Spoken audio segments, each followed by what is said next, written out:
Good morning, heart and soul. I am on this adventure in faith. We all are. And this morning, I'm feeling just slightly giddy because, I'm just going to let this unfold and see. But there's an energetic presence that I am feeling, and whenever I feel that, I'm often wondering what's riding on that. What's going to be revealed, because I get that there's something like kind of bubbling up, kind of gurgling in a sense, and maybe it's my excitement, my enthusiasm that Liberta is with us this morning and will be our musical inspiration with the amazing Tammy Hall. So it could be just that simple. And it could be that, I know Spirit ain't done yet with me, so I just am often surprised what it's willing to do on camera and on mic. So look at here. Ernest Holmes offers us this idea. Let me set the context that I'm still, one of my concerns for us, for me, for us, is our sense of our relationship with the divine. I can discern by our living that we haven't quite gotten it. That we have some terms. We have the rhetoric down. We really do. We can, in almost any conversation, we can invoke divine spirit. And God is all there is, and then turn around and cuss them all out. And so what I get is that it's not that we don't have some information. It's almost as if we haven't fully cooked it. We got it going on, but you know what that's like. I don't know why this comes, but my mother was really, it seemed to me, really finicky about the preparation of rice. And so there were lessons at the stove, because she didn't stand for no sticky rice. She didn't stand, it needed to be exactly now, me, I have a broader acceptance of the preparation for rice. Don't play me now with no sticky, wet rice, burned on the, don't bring me that. But my mother's was very specific about every grain, and she knew, so that meant just, you just had to surrender and get that lesson. And I don't mean, it wasn't the kind of learning that you could, get that one time and then kind of roll along. Whenever you prepared it, and trust me, it's going to be your turn to prepare the rice, it needed to be exactly the way it was on a gas stove. Did I say that part? Okay, so there is something about, in the game of rice in my household, there was no coming close. I'm told that in horseshoes or something, you can, you get points for being in the ballpark. Not on the rice game in my family of origin. And so what I'm trying to say here is that sometimes we just want to stand and say, well, I did some rice. My level of spiritual understanding and practice is, you got rice on the plate, yeah, but I consider it an edible. Unacceptable. And I think sometimes, too often, our practice, our application of divine principle is just plain unacceptable. Can I just say that in the context of the rice preparation? That sometimes and here's what I want to offer. Having said that, having kind of laid the gauntlet someplace, I want to say I also understand that a part of it, I have compassion and empathy around this, because my sense is that we don't get it yet. We stood there at the stove about the rice and we said, I got it, but the evidence is we didn't get it. And so sometimes we just need a few more opportunities to practice. A few to several to a whole heck of a lot. Opportunities to practice what we think we've already learned. I think every New Thought teacher has heard the phrase, I did that already. You know, like, I prayed twice. What's wrong? This stuff doesn't work. You know, but there's something about ingraining it. Yes? Okay, so look at here.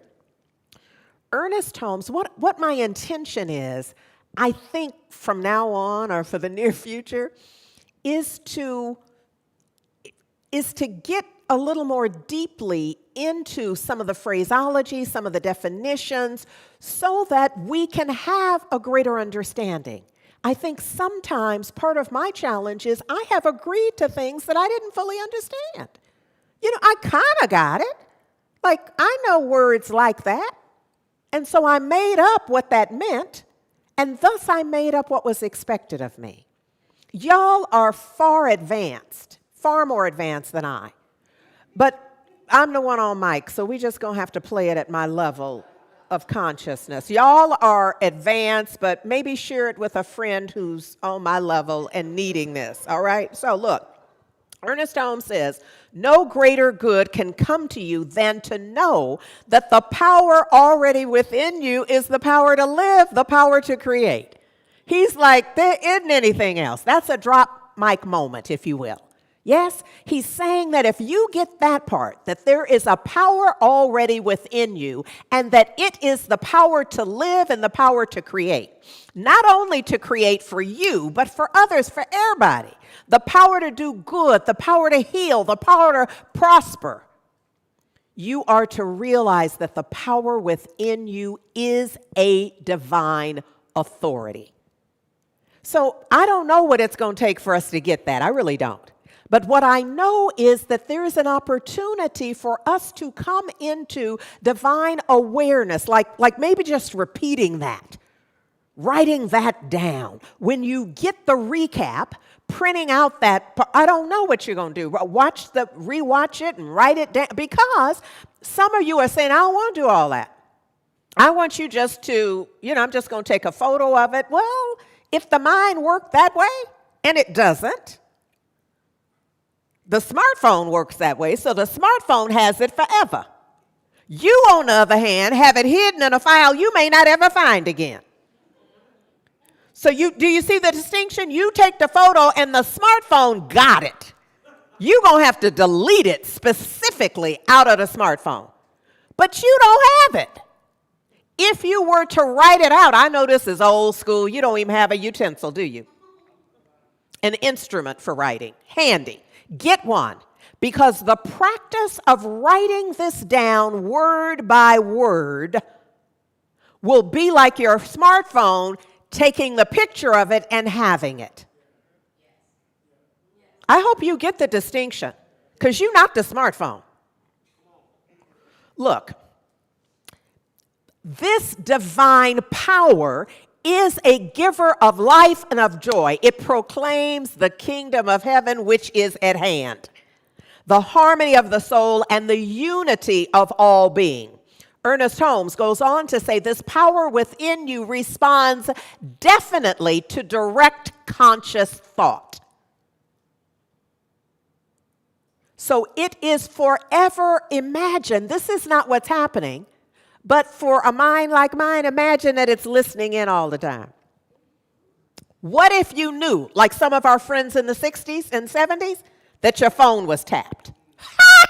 Don't you already know you're going to talk different if you knew or truly believed your line was tapped? And I'm going to add a little spice to it, like maybe by your mother-in-law or by your boss. Somebody drop something. Or by your boss. I want to really get it in there, because some of you are feeling maybe a little pious, like that wouldn't make a difference. Oh, really? Let's name somebody. Because I'm believing if we get down to that name, you would think twice before you said that. Consider it that way, where you're thinking twice before, because what? It is responding to your direct conscious thought. So imagine that it is tapped in. Because it is. But that's not really the way it's happening. It is you. It's not tapping into you. You tapping into it. But I don't have time for all that right now. So we just going to act like it's listening in on you. And you know it. So now you're like, ooh, I'm going to be a little more careful about my conscious thinking. That I'm aware of thinking. Yes? And being and doing. Somebody going to have to help me out here. No one can hinder your use of this power. No one. No one. No one. Your use of this power is for you, and you have carte blanche with it. You can do whatever it is you want with it. But you can't just slip and slide. If you do, you can. Yes, you can. You can slip and slide. You're going to have some slippery, slidey results, outcomes. Life experience, evidence of the power of the divine. Ernest Holmes says you not only have the same power at the center of your being, where there is no contradiction to this divine authority, you have access to all the power there is. To the only God there is. To a person, we have all said God is all there is, and then acted just like that's not true. What I'm working on for me is to straighten that out. And so I'm offering us an opportunity to see all of this different. Because when we do, when we acknowledge that what Ernest Holmes, what I just read, and what you read for yourself, when we acknowledge that this is true, we begin to see the divine not through our limited sense, not through our limited sense of our cousin, or our uncle, or our teacher, or our mentor. You understand what I'm saying? We begin to see the divine, we begin to anthropomorphize the divine. We're going to make it like Daddy, which means that Daddy didn't always do everything we wanted. Daddy didn't do all the, Daddy might not even been there. Or Mother still may not have met your needs exactly the way you wanted them to be met. But the divine is beyond that. It has a masculine and a feminine aspect. It has those aspects to it. But it's not replicating that. Our sense of the divine, we cannot yet comprehend. No one can. Our goal is to see it in the broadest terms, to see it in the places we haven't seen it yet, to see it in the places we thought it wasn't, to see it in the places we thought it can't be there. Because if it was there, how could that even be so? Take your time with it, because we probably can't answer the questions, period. But we certainly can answer them in the first sentence. And we're just getting to this. Our goal is to expand our sense of the divine. Ernest Holmes, in the back of the Science of Mind, his seminal work, which we refer to as the Science of Mind textbook, there are meditations. I am more and more going to be drawing from those because I have a sense that a bunch of us don't know they're there, and if we knew, we forgot. And they are very powerful, and we can benefit from using them. And so this is one of them. It's entitled, His Eye is on the Sparrow, and I know He watches me. Ernest Holmes says, this is a blessed thought, for it means that we cannot wander from His, capital H, meaning the divine, because, first of all, let's just get the gender pronouns out. Let's just handle this. We're not allowing gender profiles to stop our blessing. Pronouns, gender, not what did I say profiles? I meant pronouns.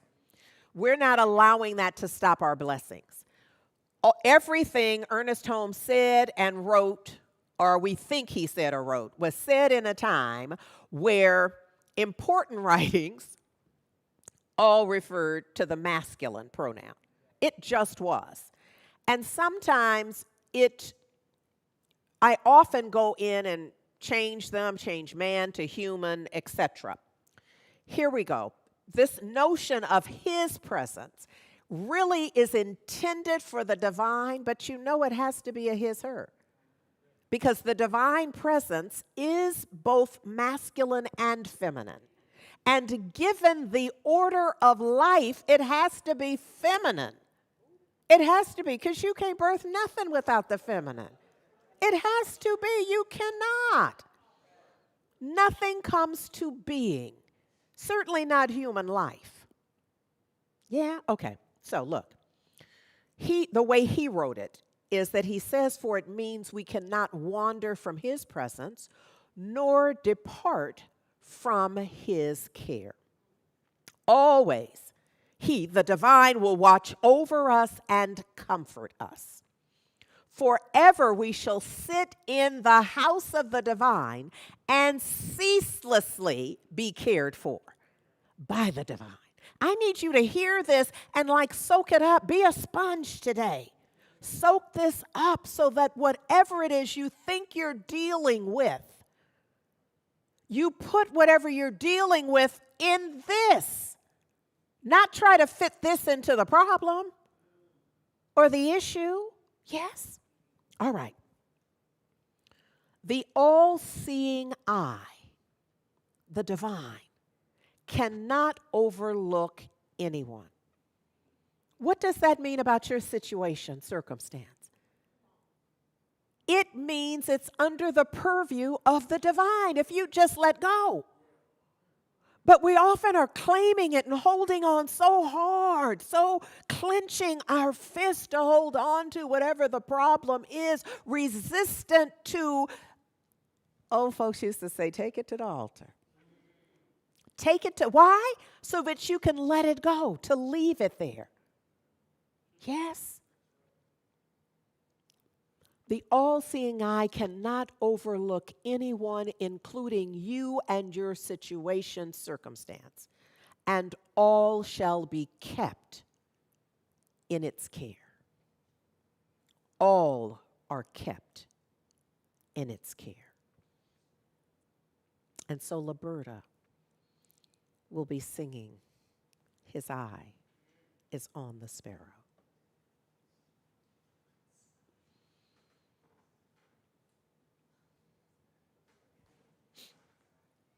You can start coming even earlier.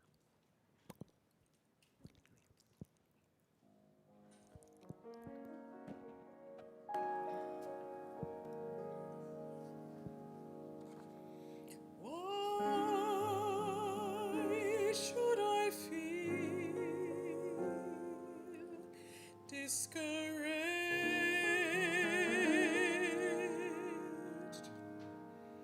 And why should the shadows come?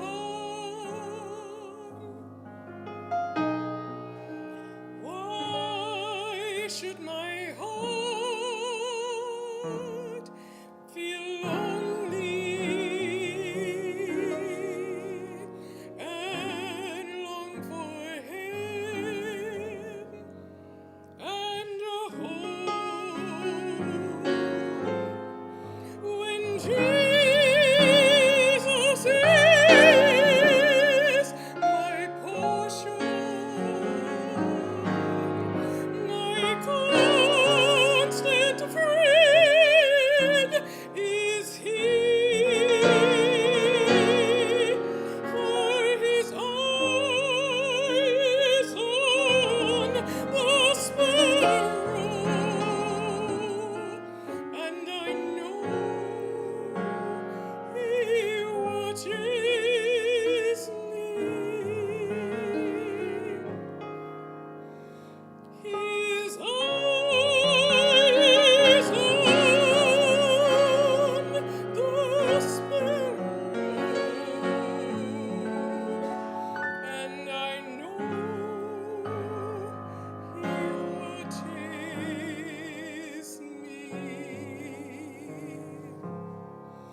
What a treat. What a treat. Thank you, Roberta. Thank you.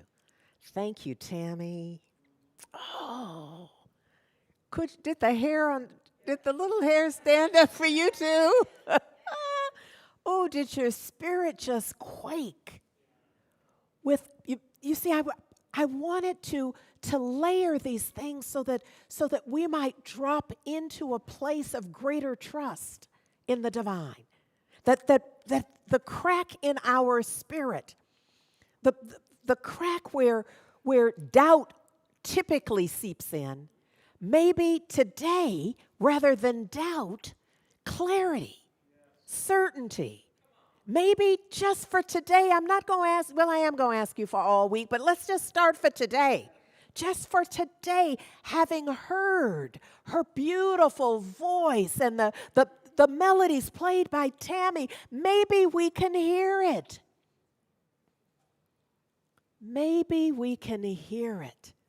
That the divine takes care of all that needs to be taken care of. And that includes your little business too. Whatever your little challenge is, that's included in this. His eye is on the sparrow. Have y'all seen a sparrow? Sometimes we sing the song and we don't know. We might be thinking this is a ostrich-sized bird. We might be thinking, well, let's say you wasn't thinking that big, but you might have been thinking crow. You know, a bird is a bird. Some of y'all are thinking, but I need you to know that a sparrow is a small bird. So the point of this is, if the divine, if the all in all, if the living one, the strong one has its eye, and it don't really have no eye. Y'all understand we are anthropomorphizing it. But if it is looking out after the little sparrow, which you can't even find hardly, then it must be handling your stuff too if you would just allow it. Ooh. There's a part of me that feels like I'm going to sit down and ask Roberta to sing that again. But we got other stuff. It's going to be another time, though, for that. But look at here.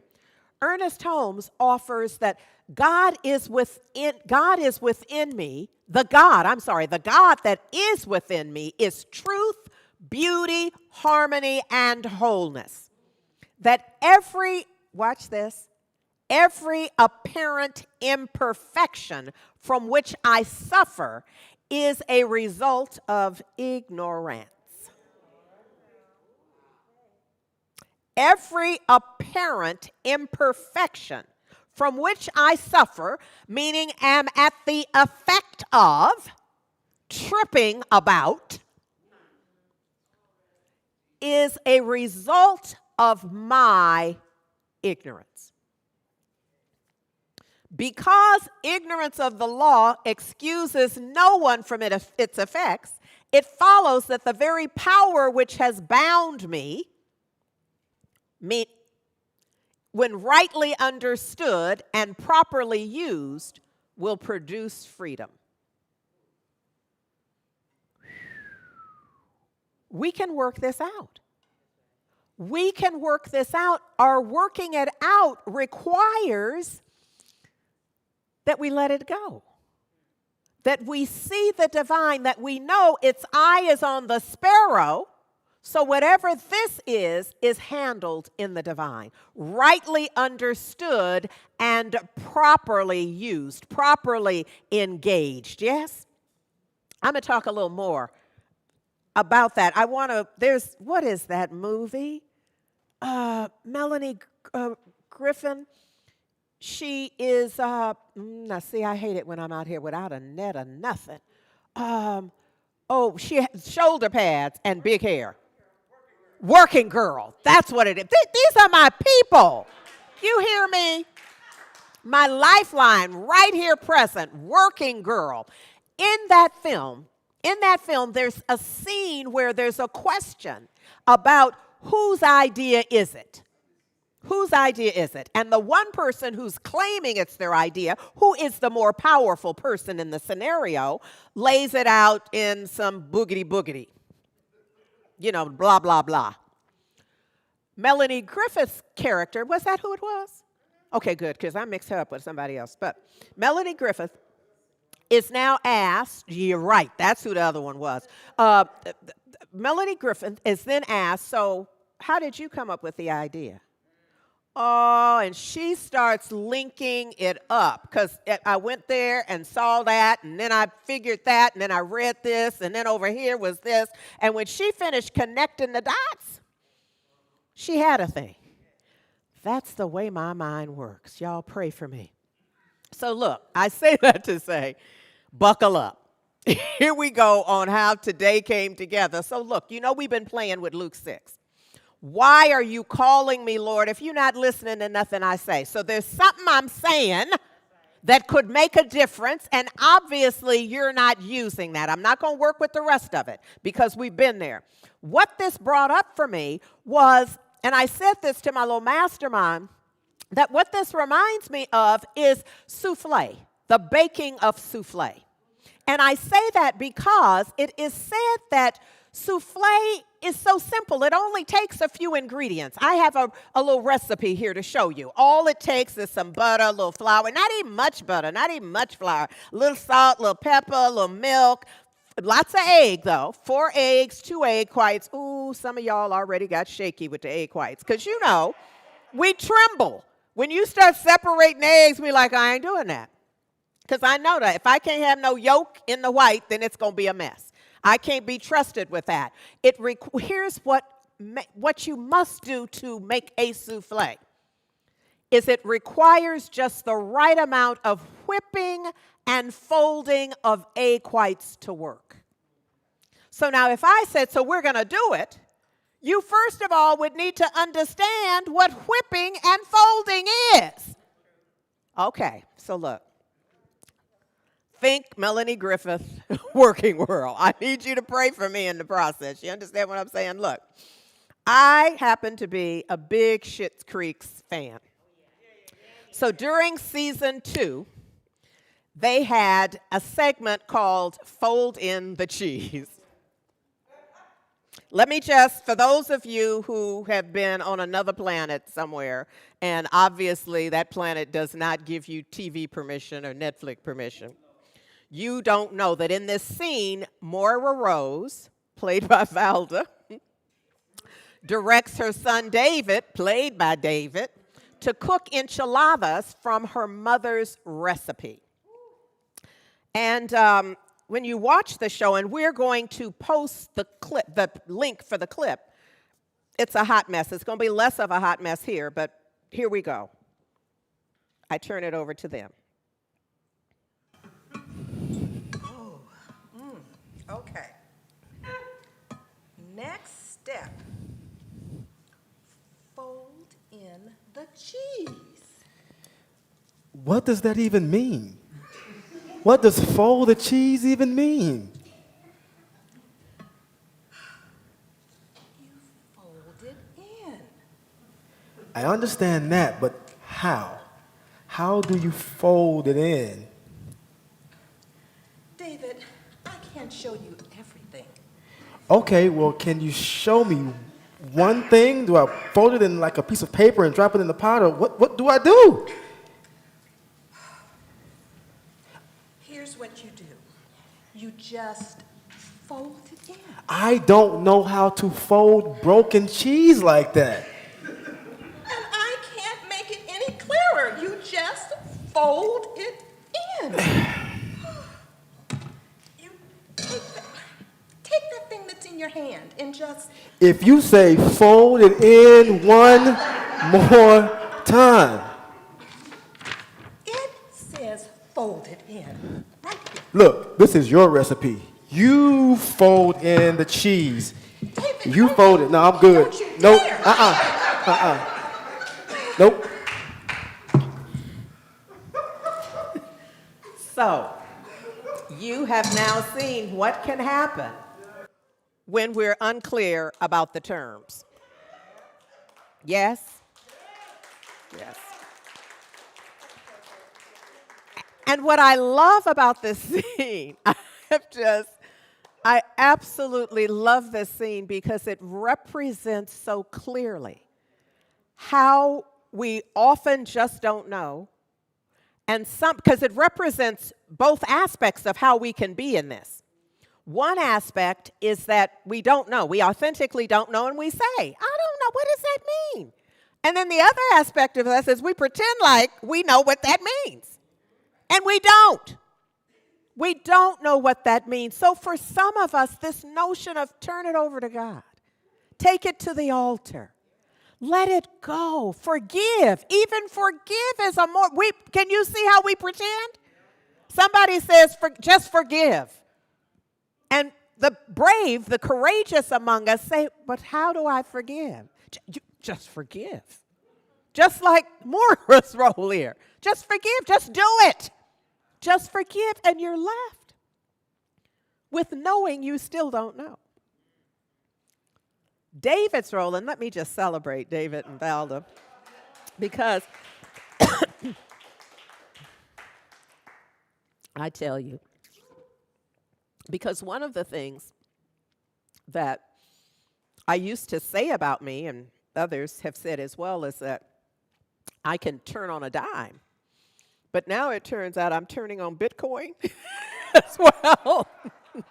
Because once this came to me in a Melanie Griffith kind of way, as a working girl, once it came to me, it was like, we got to do this.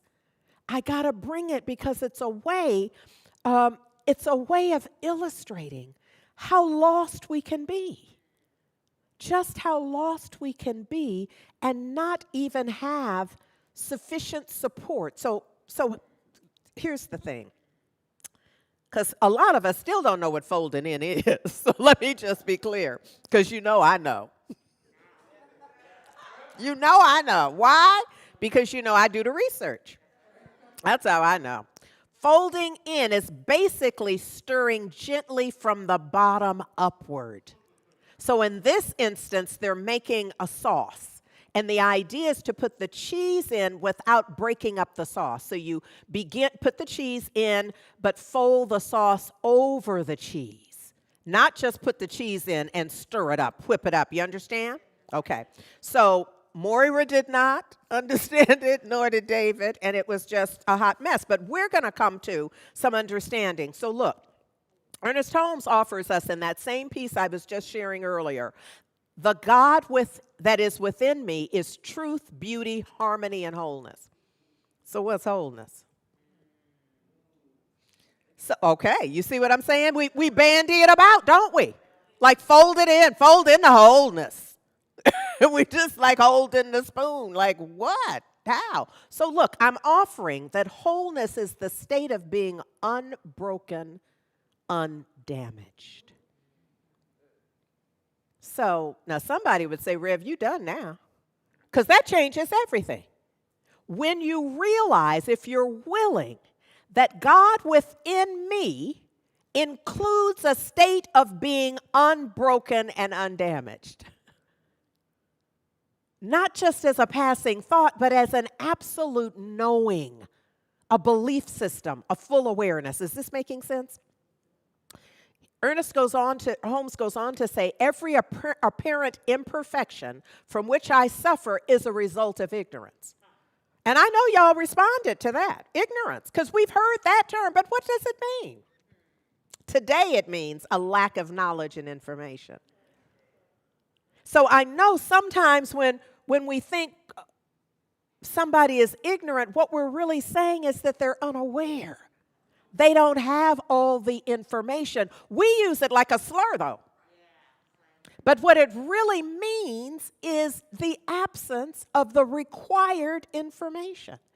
So sure enough, every apparent imperfection from which I suffer is because I did not understand. I didn't know who I was. I didn't know whose I was. I didn't have a full understanding, did not have the data, the information required. Ignorant describes the person in a state of unawareness. Could include cognitive dissonance. It's just a state of unawareness. And we come in and out of it. There could be some part of that scene where David or whoever is cooking could know some part of it, but they don't know the full part. So the outcome cannot be the full intended outcome. Why? Because you don't know how to do part of it. Is this helping? Are you okay? Because it's just like, okay, look. Ernest Holmes says, because ignorance of the law excuses no one from its effects, it follows that the very power which has bound me, what's bound? Okay, the very power which has bound me, as if fastened by a band, confined. The very power which has confined me. Why? Because I'm using it to reinforce lack and limitation. I'm using the power to reinforce poor health. Why? Because when I'm given a diagnosis and or prognosis, I start claiming it as mine. I'm not even going to say to what, because just no. Y'all know what you do. It's my whatever. And folks back in the day, my arthritis would be, that feels, I don't have none, so I'm like, okay. Yeah, but you understand what I'm saying? It's we're confining ourselves. We're using the power, and then we're using the power, and then we're accessing the divine power with the power of our word as an affirmation and a declaration. And so we are confining the breadth and scope of our life experience to the misapplication of the power. Clearly an example of ignorance. Father, forgive them, for they know not what they do. They don't know that they're reinforcing the very thing they do not want. It follows that the very power which has confined me, when rightly understood, okay, what's understood? It's to perceive the meaning. You see, it's what removes the ignorance, if you will. It's what ameliorates the ignorance, is an understanding, because now you can get to it. So the idea is it's the grasp of an idea. It's comprehension, to be thoroughly familiar with. See, if we were thoroughly familiar with folding, we'd have had some enchiladas. But they didn't have a prayer of coming up with no enchiladas. Given, you understand? Because one didn't know and wouldn't say they didn't know. And the other one is frustrated because that one's believing you got to know. To assign meaning to interpret, to grasp the significance of whenever I say I, whenever I say I am, whenever I say my. When you grasp the significance of that, you are understanding the impact of it. Y'all better come on now. Yes. Yes. Okay. So when rightly understood and properly used will produce freedom. You know we got to go there. Freedom. The power or right, sense entitlement, to act, speak, and think as one wants without hindrance or restraint. Freedom.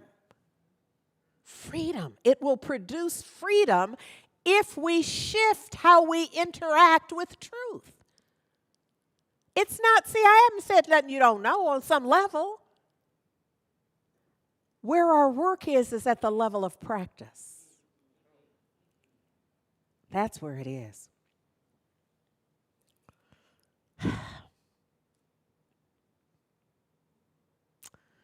Look here. Ernest Holmes reminds us that the principle is infallible and the practice, the practice is what we make of it. That the principle is infallible and the practice is what we make of it. Unsplit the screen for me, please. And because that is the truth, that the principle is that God is, that the living one, the strong one, the all in all source is, and is truly all there is. That principle is infallible. It's our practice of it.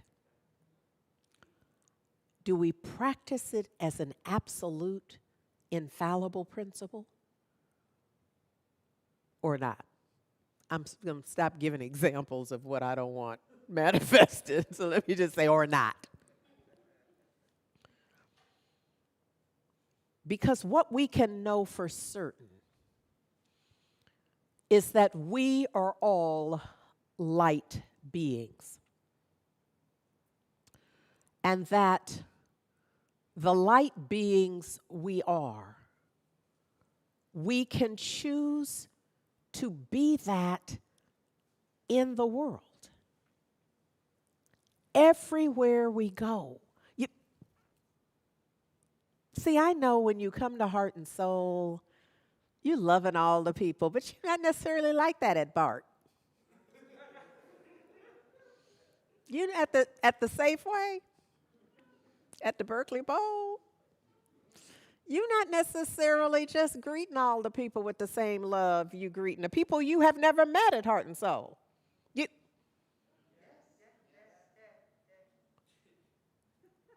But if the principle is infallible, it's got to be our practice of it. So we could simply decide that the light that each of us is, I could decide right now and declare that I'll let my light shine. Now that flies in the face of what I learned, discerned, concluded from my growing up. See, somewhere in there, I concluded that it was not safe for a girl child, specifically this one, to let her light shine. And so I became a master of cloaking the light. But I knew where to throw off the cloak and just be all the light. You see, the principle is infallible. The practice is what we make of it. Today, I just ask you to join me in expanding my capacity. I expand mine, you expand yours, we expand our capacity to let our light shine. Liberta?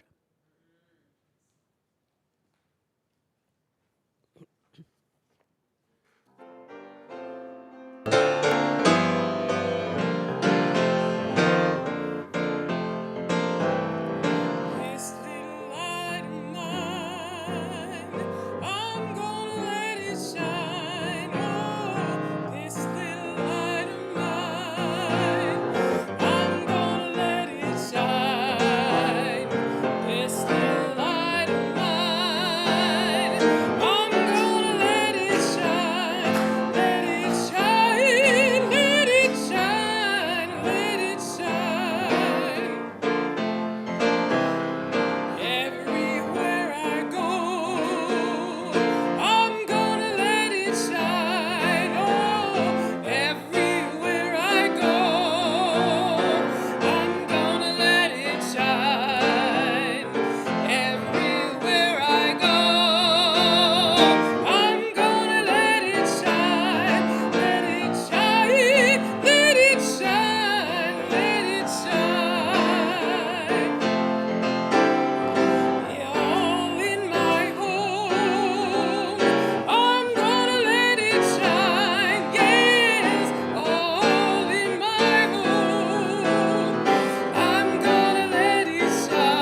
ask you to just center yourselves. I'm inclined to say assume the position, whatever that position is for you. And it's different for different people. Some feel that, now if you're at home, that could mean lie down.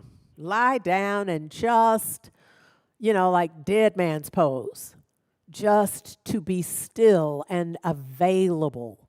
Nothing withheld. For others, it's sit straight up so that the crown chakra, if there was a golden cord that would go through the crown chakra to the floor, that cord would be straight in every way. For someone else, it's in an open hand posture. I don't know what the position is for anyone other than myself. I just ask that you join me in an attitude of gratitude and divine availability to Spirit as we fold in a practice of stillness and knowing. And I, as I promised, am drawing from the Science of Mind textbook from page 549 and 550. It's entitled, I Am Complete in Thee. And so it is in divine recognition that there is one life, and that life is whole, it's perfect, it's complete.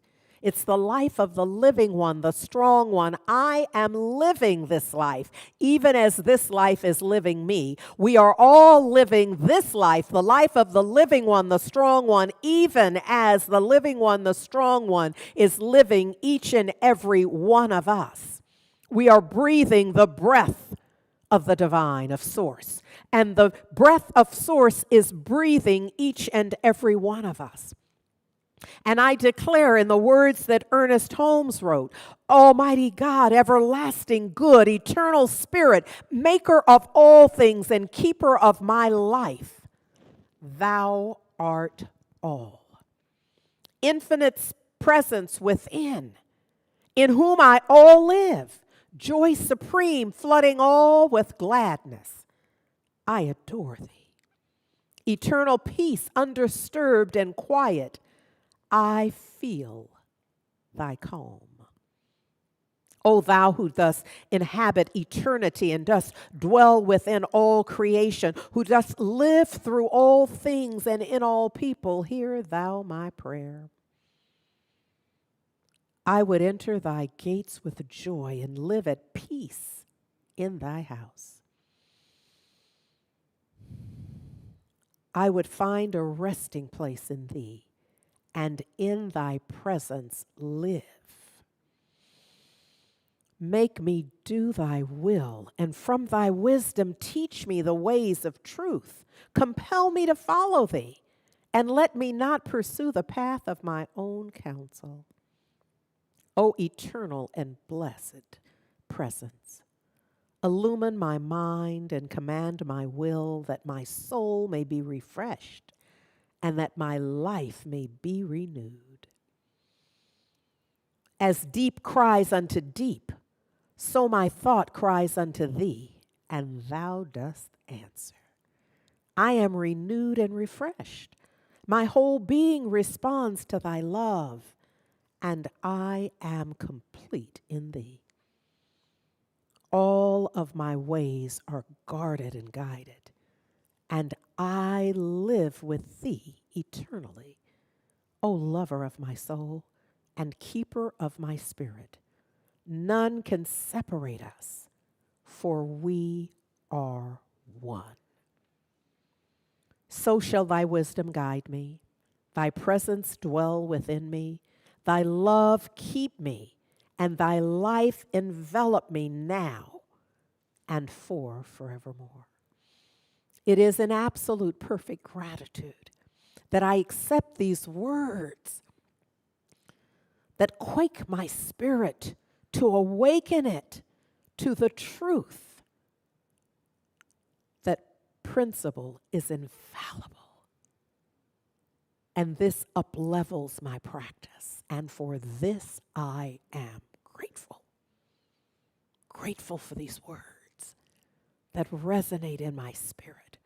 Grateful for this truth that illumines my living. Grateful for this opportunity for us to be together virtually. Grateful, simply grateful. So, in gratitude and thanksgiving, I simply release this word. I know and am intentionally propelling it into the perfect activity of law. I know that this is done and done well in the divine, and so I let it be with me, and so it is. Ashe. Amen. Love truly, truly does matter.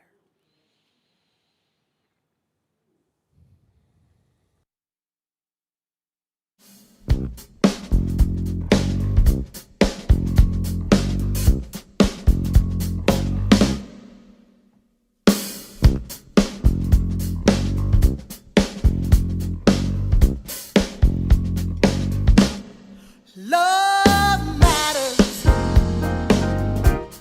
Love matters. Love matters. Love matters. Love matters. Love matters. Love matters. Love matters. Take me to the place. I am the place. We are the place where love matters. Take me